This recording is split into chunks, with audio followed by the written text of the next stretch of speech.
Additionally, welcome to my podcast, Currency. This is episode 116. And count them up 1, 2, 3, 4, 116. You don't have to listen to them, just count them. Just remember the number that I've gotten to, and then go from there. So I'm continuing my career mode here today. I'm very blessed to be alive. I have a lot of gratitude for myself. I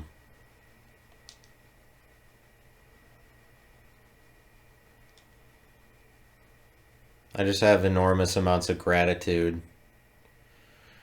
I'm incredibly grateful. The gratitude is flowing out of me. First and foremost, I'm grateful. I don't ever complain. It's gratitude. That's the name of the game. Gratitude. If you don't have gratitude, then you don't have batitude. What is the value of having batitude? They haven't determined it yet. They're holding a United Nations summit to try to figure that out. The World Economic Forum is obviously working on it, trying to figure out what is the criteria for achieving batitude. The world that's pretty much what they're up to. Oh, looks like my video game is working. I will keep the sound up, then you have the nice sounds of the golf, and then I'll turn my TV up so that my microphone captures the sounds of a golf ball being hit around a golf course. Because that's what we all love. That's what people love for some reason. People really like golf. It's just like, it seems like anybody who makes, like, just stop what you're doing right now and make a YouTube channel with you and your friends about golfing. Just go out on golf courses. As long as you smile and laugh a lot and show that you're really good friends with each other, people will like it. I mean, around golf. Like golf can carry the load for you. It can carry the weight of an entire YouTube channel. Like, there's lots of YouTube channels I've seen that it's like a group of friends just doing different golf contests, and the sport of golf is just carrying them to like millions of dollars because for some reason it makes a shit ton of money. This thing that's just happening out in nature. People are like, you know what deserves to make you money is if you can hit the ball into the hole faster than everybody else. It's pretty sexual. Golf is undyingly sexual, and everybody knows it, but they're not. It's a secret. They're like, don't mention that golf is inherently sexual. Whatever man hits the ball in the hole the best is the one that we're like, you're the greatest man. That's the way it works. Otherwise, like,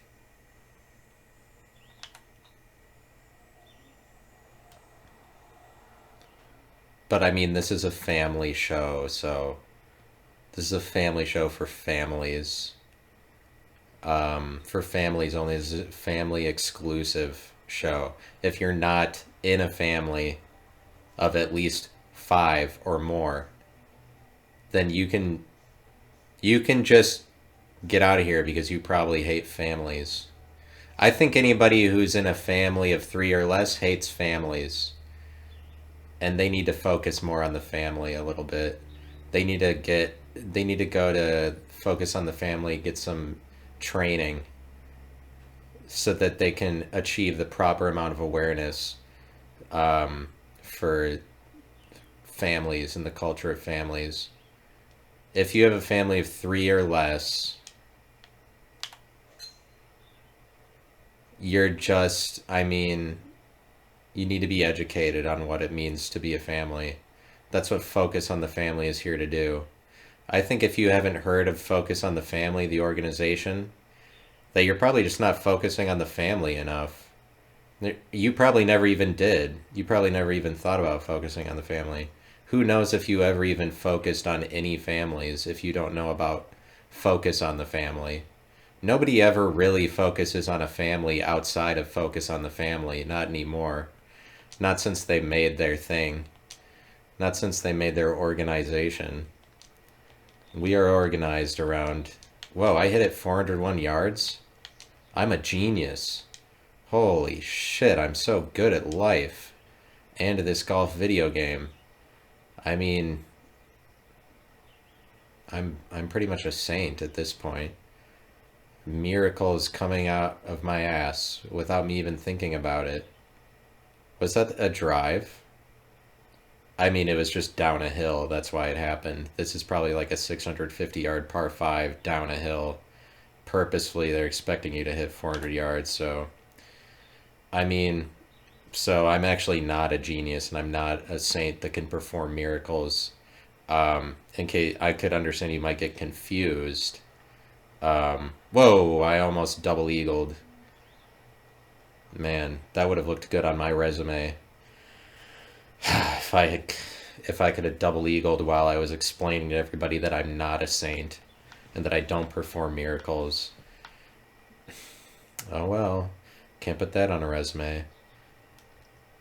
I went to a Christian college and they were like, yeah, maybe you should play down when that you have a Bible minor, like when you're getting hired by people, because the Christian college I went to, everybody got a Bible minor along with whatever minor they got. Like everybody got 2 minors,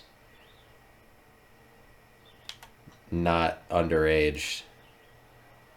Everybody got 2 minors to have sex with. Sorry, this is a family show. I shouldn't have said that. And then I shouldn't have laughed after it either. Everybody got 2 minors.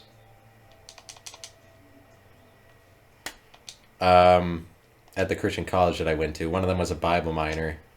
And some professor somewhere in one of the classes was like, hey, don't tell people hiring you that, like, don't bring up the Bible minor in interviews. Like, don't, make sure you downplay it, because when people hire you, they don't care about that. So it's like, if you have an opportunity to not spread the gospel, that would be great. If you could just kind of ignore that this is like a Christian institution when you're being hired. But I can understand why, in all seriousness... Oh, that's going in the water. Right? It's going in the water, isn't it? Yes. It went into the rushing river. And there's really nowhere I can even put it now. Can I just go back? What is going on? This is lovely. This is really lovely. I love that I can't see anything. What the fucking crap is this? Yeah, let me just... Why can't I just go back to the fucking tee that I just hit it off of? Why does God hate me so much? I don't understand. Why... Somebody explain. Oh, thanks for trying to get me to drop it where it's impossible to drop it, and then this is the only fucking place. This is very manageable to try to scour the course. Alright. It's just a glitch. I'll make sure to not hit it in the water anymore, that's for certain. Good Charlotte. Mamma mia, that took a while.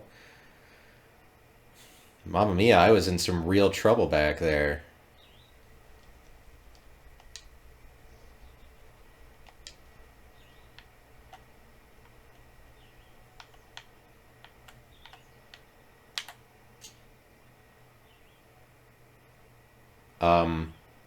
The Republicans own the media now, and I don't know what to do anymore.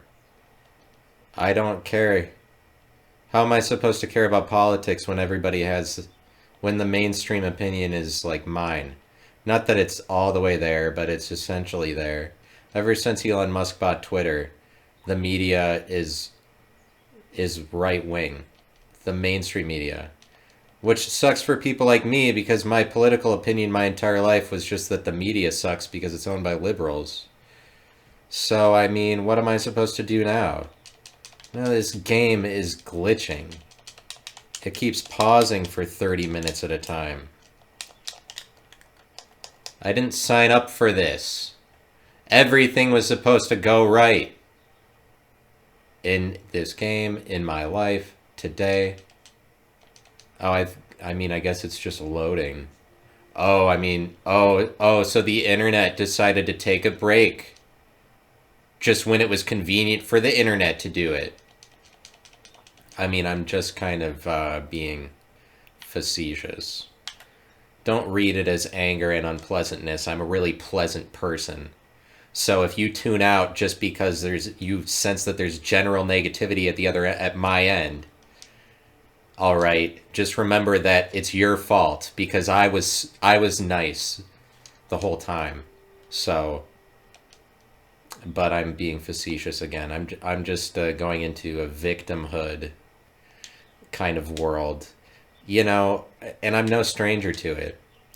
And I've been thinking about recently the amount that the example of Jesus has influenced my life since I was like devoted to following him for a lot of years. Like over 20 years that I had my cognizant brain, I was like trying to figure out how I could be more like Jesus. And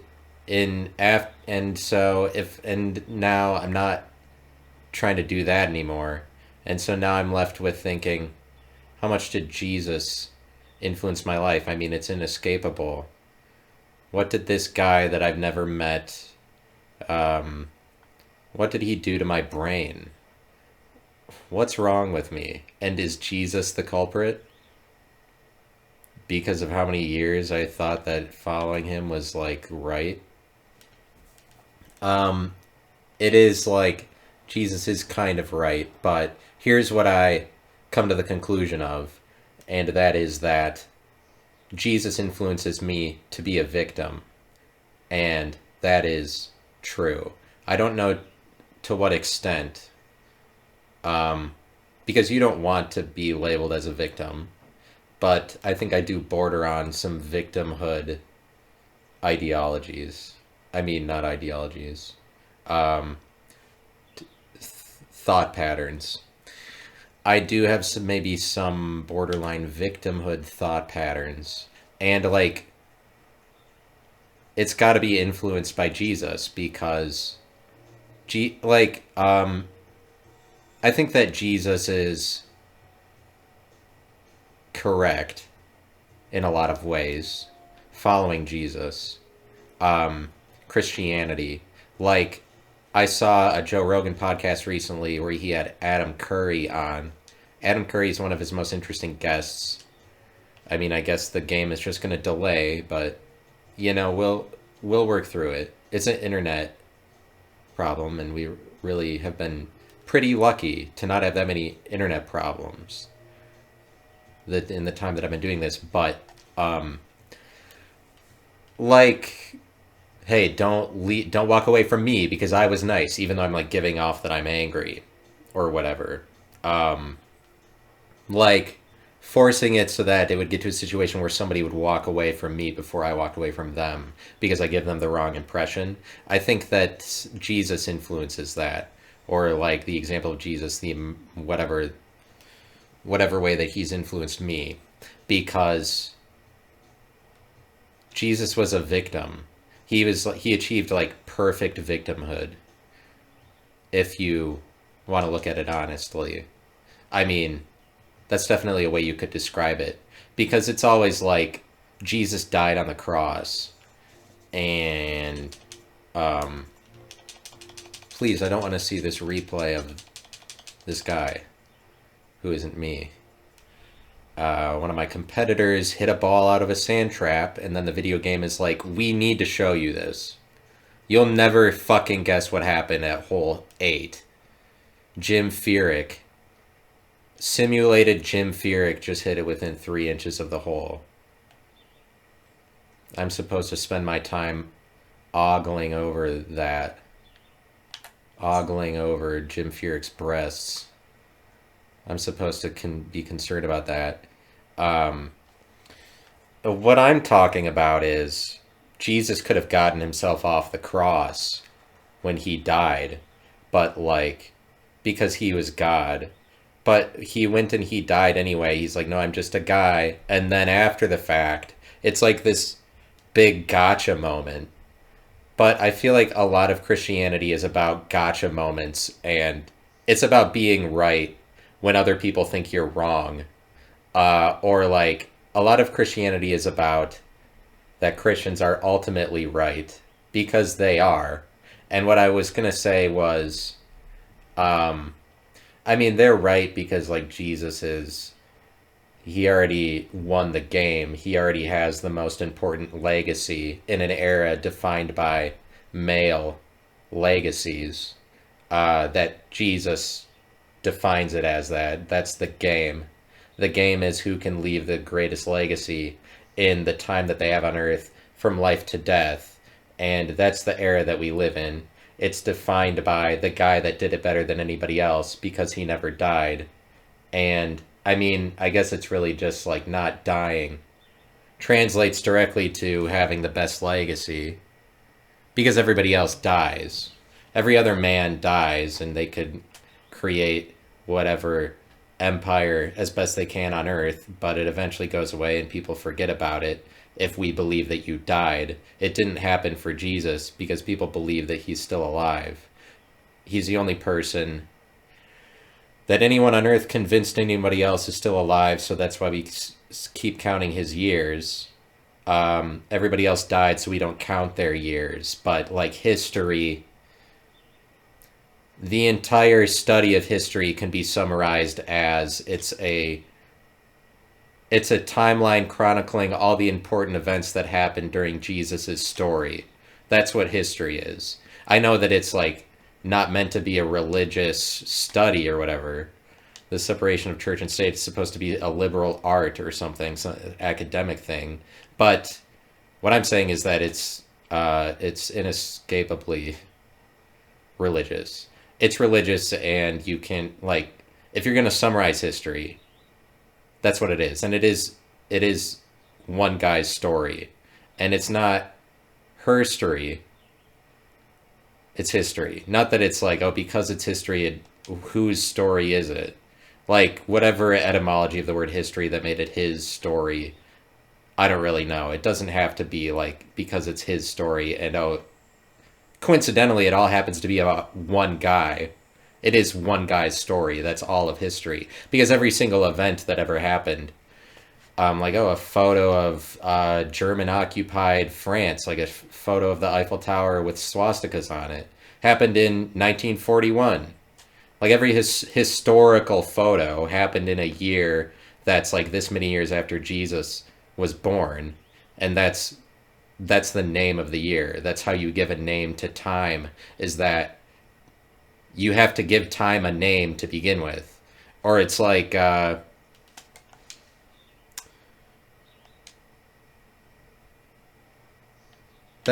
That's what history is. It's just Jesus' story, all of the events that happened during Jesus' life, because it's still going, because Jesus is still alive, as far as people believe it, as far as the entire world practices it.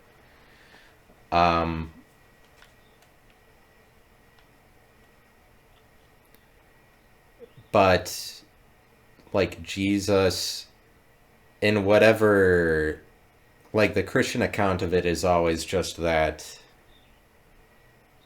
like, oh wow, he was the Son of God, and those Roman soldiers, I bet, feel pretty stupid now that they killed God. But it's like, I think that Jesus maybe deserves some responsibility in this situation. Maybe if he didn't play the victim all the way to the cross, this wouldn't have happened. Like, he should have done something to get himself off the cross rather than die like a person, because obviously everybody around is just going to think that you were lying about it if you die a regular death the way other people die on the cross. Like, and so don't act like, oh, gotcha. See, I was God. Like, he was just he was just giving people the wrong impression so that he could come out the hero on the other end, or so he could be right and other people could be wrong. And this example of Jesus, I think, has greatly influenced my life to act in the same way. Like, not let on that I am this or this or this, like keep it a secret or withhold it. Don't be generous about it. Um, like whatever it is that I have to say, a better way of approaching it is if in the end the people around me are wrong because they counted me out or something. And I think that a lot of Christianity is about that. It's about victimhood, making it so that you're right in the face of a world of sinners that are more wrong than you, and unless they admit that Christians are right, then they're always wrong. That's what you get for following the guy that achieved 100% victimhood. I mean, like, perfect victimhood. I mean, the thing is that he was listening to the Father, and he followed the will of the Father perfectly. Like, that's why he's not a victim, is what a Christian would probably say. Well, he was following the will of the Father. Well, like, people watching don't know that, and those Roman soldiers don't, so it's like, we're not... I don't think we need to call them assholes, but it's the same thing as, like, when Jesus comes back, it's supposed to be this big gotcha moment, like, for all of the rest of us who are like, oh, when he comes back, he's going to show you. You're going to wish you believed in him then. When it's like, it's been more than 1900 years since Revelation, the book itself, was written. So, like, if you have plans with a friend and you wait for 2 hours and at the place you're meeting and they don't show up and they're not texting you, you're going to go home because the thing isn't going to happen. But Christians act like 1900 years is a perfectly fine amount of time to receive no feedback from the guy. Like, he could at least send a text, I think, to the world.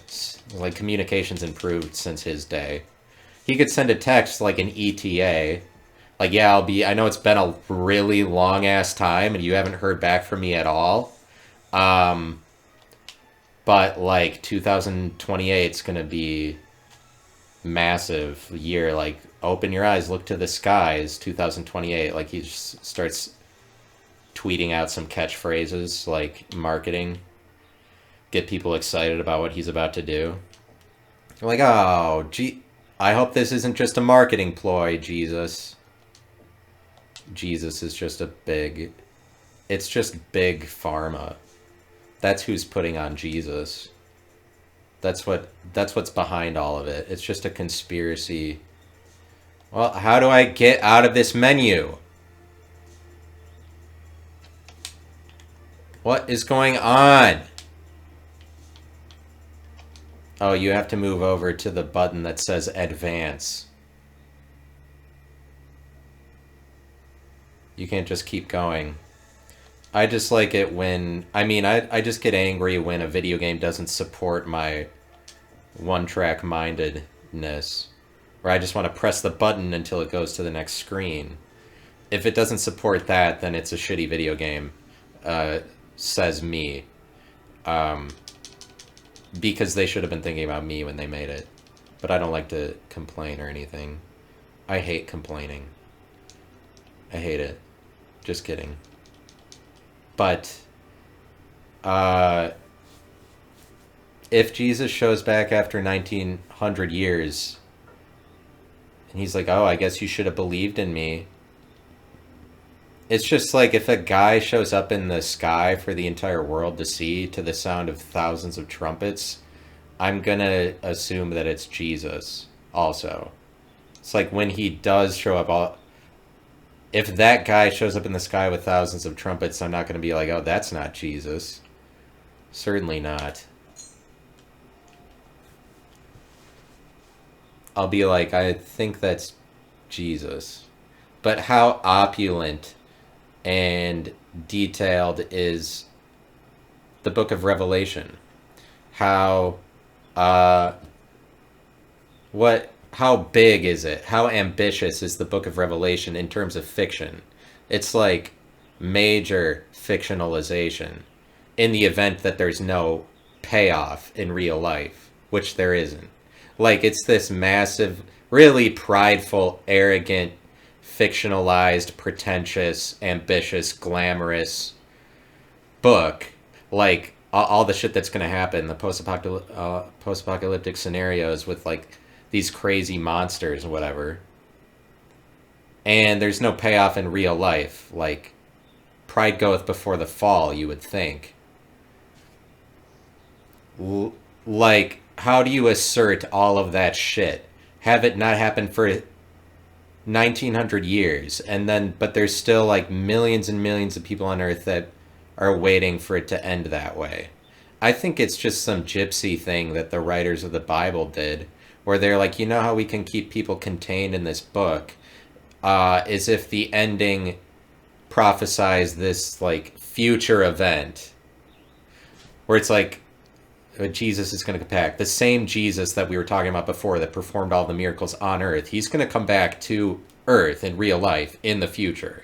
Like, there's going to be another real life event and you're going to have to wait for it.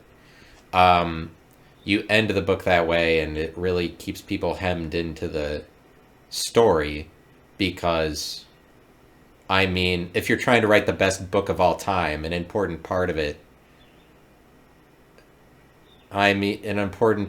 is it has to live forever. You have to make it so that people can't transcend the borders of the book, basically. As dark as that sounds. But it is the book, and like Bible is a Latin word meaning book, and I think that since the Bible was like the only book on earth for a really long time, it was like the first like majorly published book, and it's still the most important book today, the most translated into different languages book that there is. I think you could make an argument that every book that's ever made is like a derivative of the Bible. It's like a glimpse of the Bible, but we live in a book world, in a book era, defined by books. And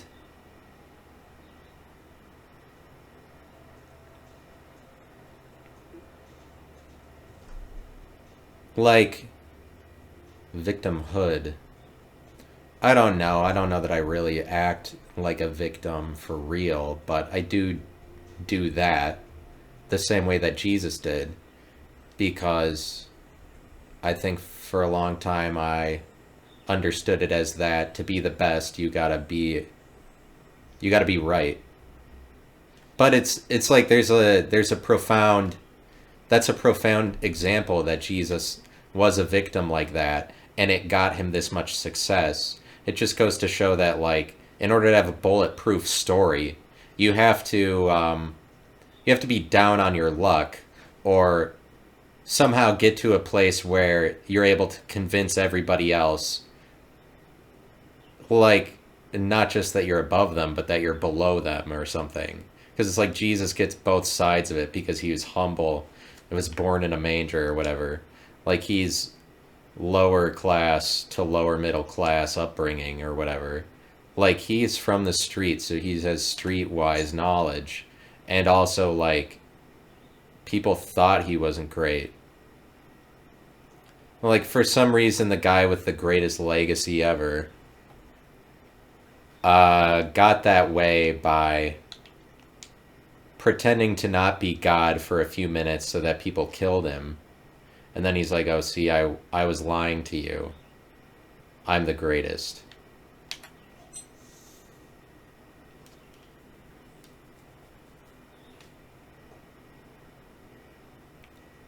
the Republicans own the thing. And now it's like all the comedians that are you just see lots of clips of comedians that are funny for saying Republican things, or like criticizing the vaccine and criticizing pronouns and all this shit. Like Republicans took control of it, and it's gross. I don't know what to do. It's yucky. It's disgusting. Republicans like Roseanne Barr. I mean, Roseanne Barr is fine. It's just that Roseanne Barr having a stand up routine entirely based around being a Republican is the same thing as 10. It's the same problem we had before when 12 years ago all these ignorant liberal comedians just got huge crowds and huge laughs just by repeating liberal mantras. And it's really not, I don't see that that's any better. We don't live in a better world. But it's like, Rush Limbaugh probably wouldn't have made any money if he wouldn't have been as big as he was if he wasn't the voice of the counter culture, the underpinnings of society, where he's like giving a voice to the non-mainstream. Not that the mainstream is so liberal now, because YouTube is still liberal and TikTok is still kind of liberal, but um uh, uh it, I'm a joy to be around. I'm so much fun. I Holy cats, people cannot get enough of being around me and my fun personality, because I am just so consistently on top of being fun, and I don't need drugs or alcohol to have fun. No, my sober person that I am is such a blast as it is. I do need drugs and alcohol to have fun. Like, I'm not really fun to be around otherwise. And the world should admit that that's a possibility. Hey world, don't ignore the people that actually need to drink to have a good time. But, I mean, I think ultimately it's not Republicans or liberals that control the media. I think that there's a lot of influence that Christianity has, and you see that that's true. Because it's like, no matter what state of things it is, political or not, it'll always circulate back around that we hate doing drugs. There's always like a faction of people that found their identity in taking the moral high ground on stances like alcohol and drugs. It just manifests itself in different descriptions. Like, now we can't all do alcohol because it's unhealthy. We're like, you know what? Maybe the world shouldn't have been drinking alcohol for the last 3,000 years because it's bad for us. I think that probably for hundreds of years there's always this argument of like, we should have never been drinking alcohol because whatever, or it's illegal, or whatever. Like, it comes in waves. There'll be a wave that comes around that's makes alcohol more of a sin again. But it's just like, it shouldn't. The reason why that's weird is because it shouldn't really be that way. People should accept drunkenness because that's just a part of life. It happens. It's a state of being. It's not any better or worse than being high on the spirit, either the Holy Spirit or some Muslim spirit or a demonic spirit. Just kidding. But, you know, I like to be open-minded. Not that I worship Satan, but I mean, I don't worship Satan, but I think that Satanism stems from the church, and the Satanic Bible, that's just a knockoff Bible, if we're being honest. It is. It's a derivative of the Bible. It's a knockoff Bible because you wouldn't have, like, where is Satan without Christianity? I think he's nowhere. I think a lot of a lot of the talk about Satan and demons and the imagery of it and all of that, it's comes out of the church primarily. Like, that's why it has a place in society, is because Christians believe it. Like, people in the world do not believe Satan nearly as much as Christians do. And so they really make Satan a reality. And all of that demon, all of the horror that comes out of it, even just like secular horror movies, I think it comes from the Bible, it comes from the church. As a Because the church makes this big stance about being right, and inevitably you have the other side of that, as much as the world would like to push that other side completely into the shadows and act like it doesn't exist. Like, for example, how much less money does Satanism have than Christianity? It's it's a ginormous deficit. Like, Christians can criticize Satanism, but remember that they're like have a million times more money and power than Satanism does. And I think that in a world where the narrative is more difficult to control, which is the world we live in now, like with the destruction of standardized media, CNN and on all of them, like at the point that people really don't believe that anymore. Oh, fuck. My stream cut out. I wonder why. I will get to the bottom of this. Live streaming live. Well, looks like I have some work to do editing. Looks like I got some work to do here. I'm going to have to push two broadcasts together.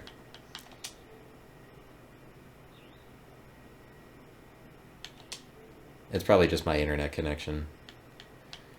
I believe that it is most likely, more than anything else, probably because as a result of my internet connection. Let me go back and restart. Start it again. All right, we're back. I will not take no for an answer.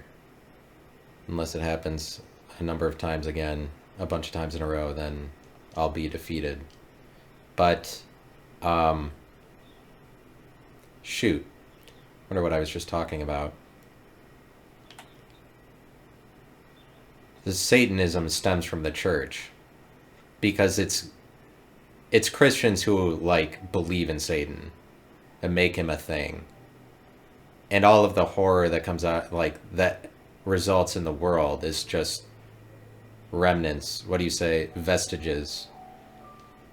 No, not vestiges. That makes it sound like it's on its way out, I guess. It's not necessarily on its way out. It's just like something that the church influences. Demons and witchcraft and all of that is around because the church declares it to be evil. And the world generally... But what I was saying was, with the destruction of CNN, we're living in a world where, like, official narratives are going away, and I made an episode called Satanism where I was talking at the end about it's possible we'll end up living in a world in, like, 10 years where more evil things are just present or something. So this is lunacy kind of talk. Yeah, like, I don't know to what extent this is true, but it's something I keep thinking about, or I would keep theorizing about. So it has to be true. I'm just kidding. So it has to be, since I think about it a lot, then there has to be something to it. I mean, I've thought about it a couple times, but it's like, if you believe that the world is getting weirder, I don't think the world is coming to an end. I think it's just getting weirder because Christianity, I mean, in a world of official narratives, when a narrative is just confined to, like, it's what news agencies in America says, and that just kind of sets the tone for the rest of the world. Because with each passing day, we're losing standardized narration, and now it's just up to, like, influencers or anyone. It's just like, it's really like TikTok and Twitter is deciding what is narration now. But narration is so important. Um, but what I'm saying is like there's a lot of this shit that has to be pushed to the periphery because it doesn't fit in with the with an official narrative of things. Like, in CNN and MSNBC are always going to tell you that people who believe in ghosts are retarded and shit like that. And there's like whatever exists on the periphery. And Christianity influences the world to hate all of these alternative belief systems that can exist. Like these belief in demons and whatever. And so I'm saying that like ghosts and supernatural weirdo things exist, but like UFOs definitely exist, but because they're never part of the official narrative, like CNN will never talk about UFOs until now, until they're completely desperate and they're like, oh, look, we have UFOs up our sleeve. What a bunch of bullshitters. I really hate all of that, all these stories about, oh, we shot something down in over Lake Huron. Or like, they're trying to raise hysteria like, look, oh, now there's proof of UFOs. When it's like, everybody besides you has been talking about this being the truth, being the thing, forever. For like 100 years, we've been like, oh, there's UFOs, but because the government media complex doesn't want the people to know the truth, they want to keep us in the dark and keep us stupid, they don't ever broadcast it. And now when they're on their deathbed, they're pulling it out like, oh, yeah, no, we do. Yeah, aliens are real. Then now they're reporting on everything that gets shot out of the sky. What a bunch of dicks. It's because UFOs are already real, and whatever thing that is, just for the longest time wasn't allowed to be counted in any narratives. And it's the same goes for a lot of this shit that there's supernatural stories about. It does exist. It's just like, to what extent? And as long as there aren't a group of people trying to push all of that into the shadows where it never gets any real visibility, that shit's going to come out more and more, and things are just going to get fucking weirder. Because it already exists, it's just like, we need to figure out what is true about it, because it's not like everything that people say about it is true. But I wouldn't be surprised if things are like maximum weird. I wouldn't be surprised if aliens really do live at the North and South Pole, which I was talking about in videos I made called The Hollow Earth Theory. I wouldn't be surprised if aliens... there's reports from people who have been to the South Pole that there's a lot of greenery and vegetation. I mean, like 1 or 2 people have said that. It's a conspiracy, but... I mean, I wouldn't be surprised. I wouldn't be surprised if there's, like, people living in the earth.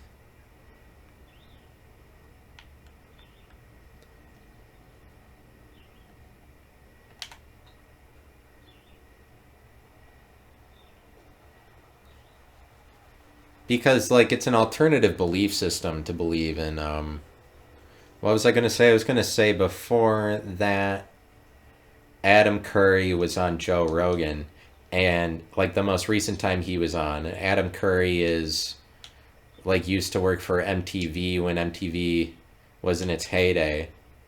He's like a pop music aficionado. He's a popularity aficionado, and that kind of career will eventually bring you, I mean, if you're still hitting on that in 2023, you'll end up on the Joe Rogan podcast. And so Adam Curry brought up on the most recent time he was on Joe Rogan that he's like been reading a lot about Christianity recently. And he's like, and this Adam Curry's just like a secular guy who's done a bunch of secular things his whole life, worked for MTV, and so he starts talking to Joe Rogan about like the power of Christ, and like he's like, there's all this literature on the Bible, and he's talking about like how crazy it is, how long the Bible's been around, and like how interesting Christianity is, and like all these good things that like Christians have to say about the world or whatever. And Joe Rogan does not like Christians. I would know just because I was one for a long time. He's just somebody that, I mean, he's just like evil. And if you're building the greatest legacy that you can on earth, like when it's reaching the heights that his legacy is reaching, which is like really rare, people aren't able to build that kind of an empire most of the time just on their own. But that's just in direct opposition to Christians, because like a third of the world are Christians, and they believe that the man that has the greatest empire is Jesus. And I think like 95% of the patriarchy stems from Jesus being the guy that we define this entire era off of. Like, why is it always the case that women never achieve equal respect, the same amount of respect as men do? I think that one of the first things you'd have to change is that we're defining the entire era by who is the greatest man. That's what the era is defined by. That's what we're living in.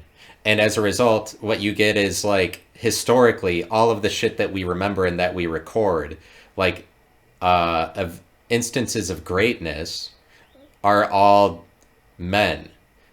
Like it's called history, and then coincidentally all of the shit that's recorded is like shit that men did.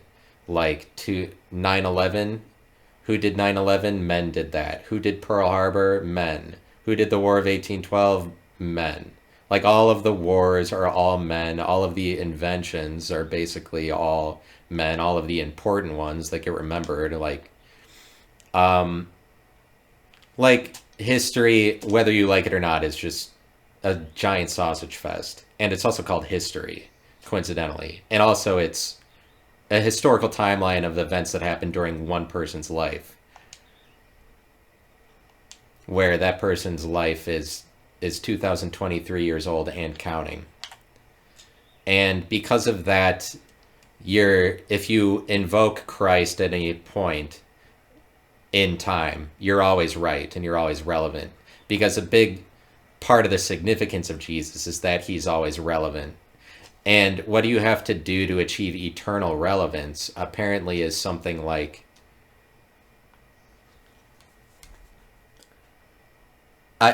you have to be right. It's being right eternally. How do you get yourself in a position to be right always? It has to do with being a victim and not letting people know that you are the arbiter of righteousness. And that's a big thing within Christianity, within churches, is that within the church the pastors are always talking about how sad it is to be a Christian and how downtrodden we all are because the world hates us and hates Christians. Yeah. Because the world hates Christians. I'm not identifying to being a Christian, but that's what the church is all about. It's like the world hates us because we live a righteous life, because we're right. That's what Christianity is all about. The world hates us because we're right. But yet at the same time, Christians don't do very much to explain why they're right and why they won to the rest of the world. They would prefer to live in a place where the world is below them, so they can always condescend. If it's the case that you're actually right all the time, which I would say is true, Christians are right, and that's what Adam Curry was telling Joe Rogan, because it has come to his attention. I think it's coming to more people's attention, that it's like there's this whole deal with Christ, obviously, where the whole world is like celebrating a new year of him every year. And he's also the only person in existence that gets 2 birthdays every year. Not only that, everybody celebrates both of them. Christmas and New Year's are both Jesus's birth. Another year, they're both his birthday. And I guess that's why they call it born again. Born again is like distinctly Protestant over Catholic. It's distinctly Protestant being born again. And that's true because Protestants are in protest of their origins. That's why Protestantism arises as a counter argument to Catholicism, is that Martin Luther, when he wrote the 95 Thesis, created Protestantism and is the father of every denomination of a Protestant church. And he created it by protesting Catholic practices. So Protestantism arises in protest of its Catholic origins. But besides that, Protestants really hate our origins, like any that you would speak of in terms of evolution. They hate our primitive origins. They hate sex. They hate primitivity. Do Protestants. They're in protest of our more primitive nature. They're in protest of our beginnings. That's why you have to be born again. You have to live in constant protest of the way you were before you're born again. And the second you're born again, you're actively protesting who you used to be until you say otherwise, until you snap out of it or whatever. And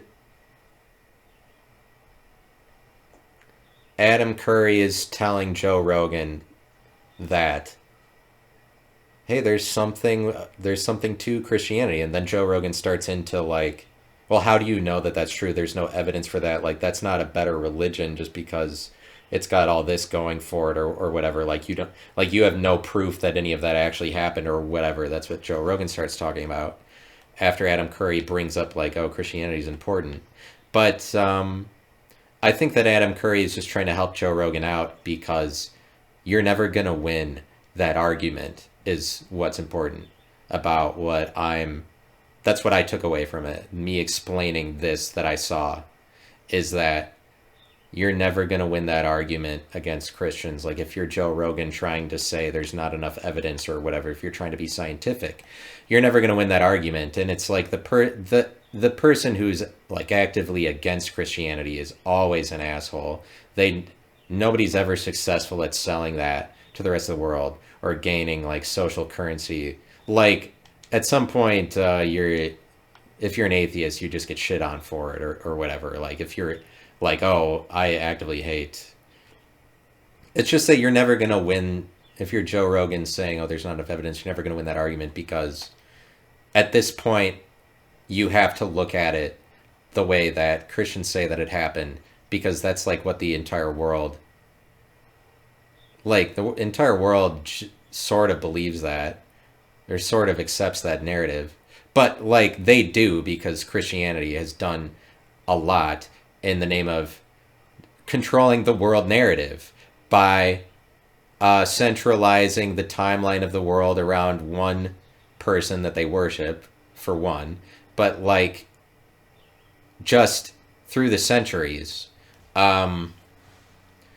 Like Amerigo Vespucci, he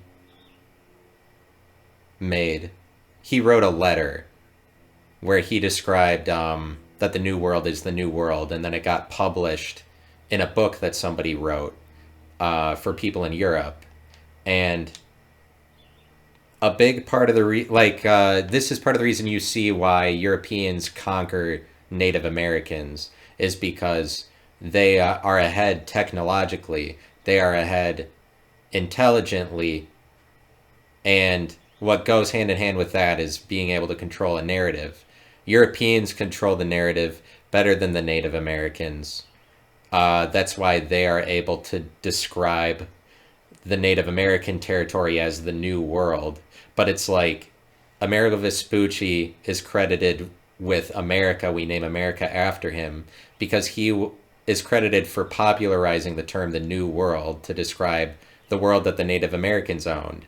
Now, in reality, it's not a new world. It was already there. The Eastern Hemisphere, Europe and Africa and Asia, that's the New World too, from the Native American perspective. It's just that Europeans are able to control the narrative. Both of those narratives exist at the same time.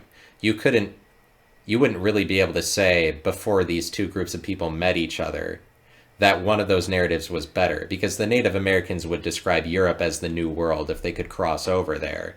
But because Europe was much faster to coin the term, define Native Americans, like they're already dead at that point. Like forget about smallpox.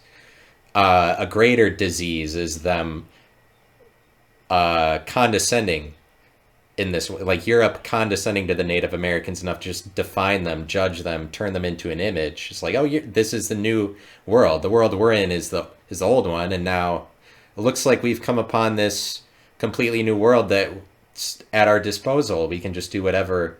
Oh, a new world for us to explore and commodify to whatever degree we want. Like Europeans are able to do that because they have a technological advantage, and ultimately it is because of the God that they're worshiping. And like it's Jesus generally. It's a lot of Christians that crossed the ocean, and I would like to go into what it like Christians having who has authority over crosses. It's Christians. Everybody in the world knows that. Who owns crosses? It's Christians. Coincidentally, they're also always right, and you can't cross them ultimately because because they own that. It's too much that I would ask anybody to believe this like word association of cross is the same thing as Europeans who are practicing Christians. They are then able to cross the ocean or whatever, but cross the entire landmass of North America, continue crossing. Like, it's the ethos of the Crusades is similar, crossing in the name of Christ. But it's also like, how much more do the Crusades get remembered than the Muslim conquests? When the Muslim conquests, there were so many more of them. Muslim conquests into Europe, there are a lot more, and they were a lot more deadly than the Crusades. The Crusades, there is like a lot fewer Crusades than there were Muslim conquests. But which one gets remembered? Which one gets all the credit? Which one gets all the blame? Is the Crusades, because it's the Christian one, and it's the Christian shit that always rises to the top because they control the narrative.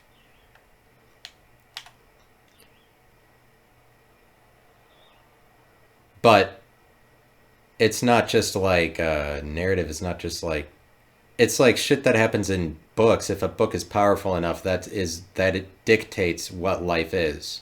And I think that that's like the level to which the Bible achieved, because the God that Christians worshipped is better than the God of the Native Americans.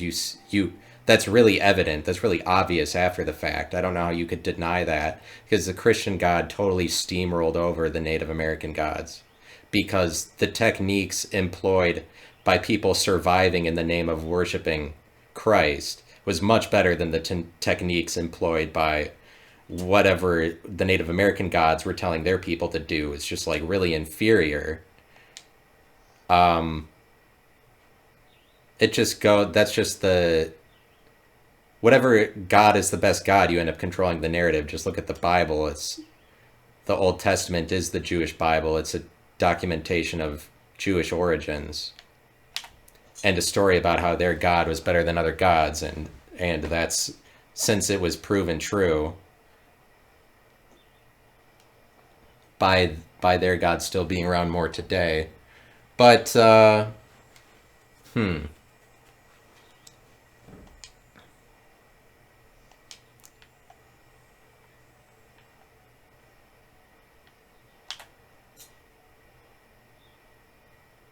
is a sermon. This is a sermon that I've given to you, but anyway, it's like the other thing about like women are downtrodden. Like it's always going to be that way, and there's nothing you can do about it. And how come it's the commercial? Like I saw a commercial recently.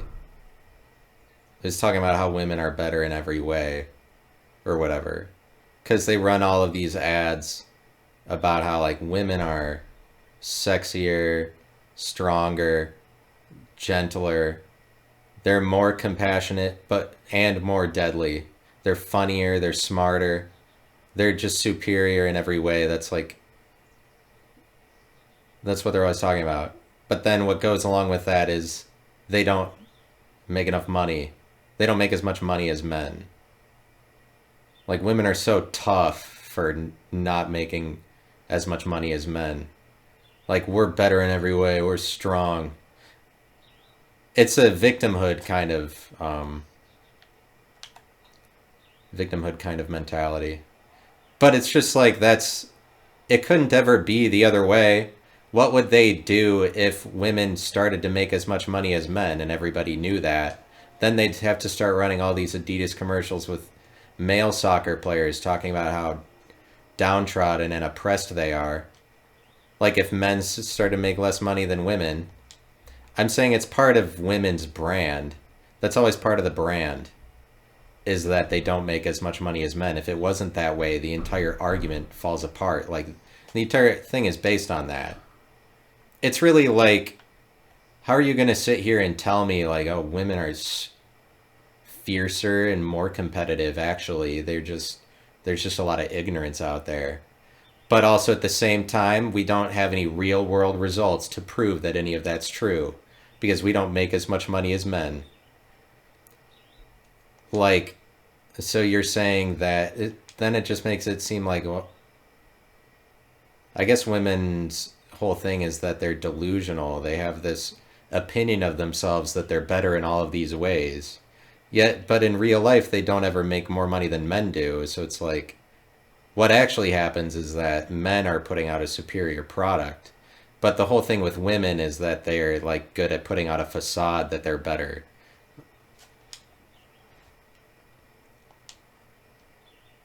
I'm just saying, like, you shouldn't brag about that. Don't put that in commercials. That doesn't help women to brag about that they make less money than men. Like, stop being proud of that. That's why we don't respect you. And also, we make less money. Yeah.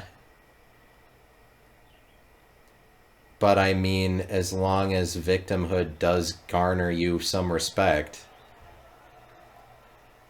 So, like, to what extent does victimhood actually translate into success? I mean, it's not exactly. Obviously, Jesus was a lot of other things besides that he was a victim. Let me mention that. But I'm just talking about that it's obnoxious that the church treats it like the rest of the people were supposed to know. It's the same with just the way that Christians live their lives. Like everybody else was supposed to know that they'd be going to hell for eternity. Even though Christians are like doing nothing really to tell other people. There's some people doing missions or whatever. It's like average Christians don't do a lot to say that by the way, we are the greatest. By the way, we're sons and daughters of, we have access to God and you don't. But I think that it's like, I don't know, I guess Christians don't really realize what they're sitting on. Ultimately, like maybe they don't believe it as much as they should. Uh, because I think it's true and it says, no one comes to the Father except through me. I think that that's like painfully true. It's a horrible, horrible truth. Like, the world could succeed in could succeed in all of these miraculous ways, but they kind of have a Jesus problem where Jesus is always between God and them. Jesus is a bottleneck between humans and God because, and I'm allowed to make that argument because the Bible said that Jesus is God's son. So he wasn't God the Father. He wasn't as good as him. God was his dad. So Jesus is like, God is the authority. God calls the shots. Like, God the Father is greater than Jesus the Son. And as long as that's the case, it's pretty easy to visualize how Jesus is better than humans, but worse than God. And I think that that's a big part of the point, is that he's both God and man. But he's always above humans, but he's not God the Father. And that's what that verse means when it says no one comes to the Father except through Jesus. Yeah, humans are always below Jesus. But I mean, I'm saying that it's like, oh, he's kind of he really is in the way.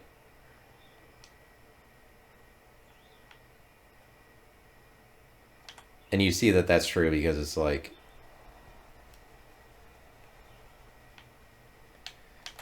yeah, but whatever. We got a lot of work done today. I put in some good golf rounds. When this podcast is done, I'm going to have a Twitch stream, among hopefully other things. But I've got a few episodes of this podcast left.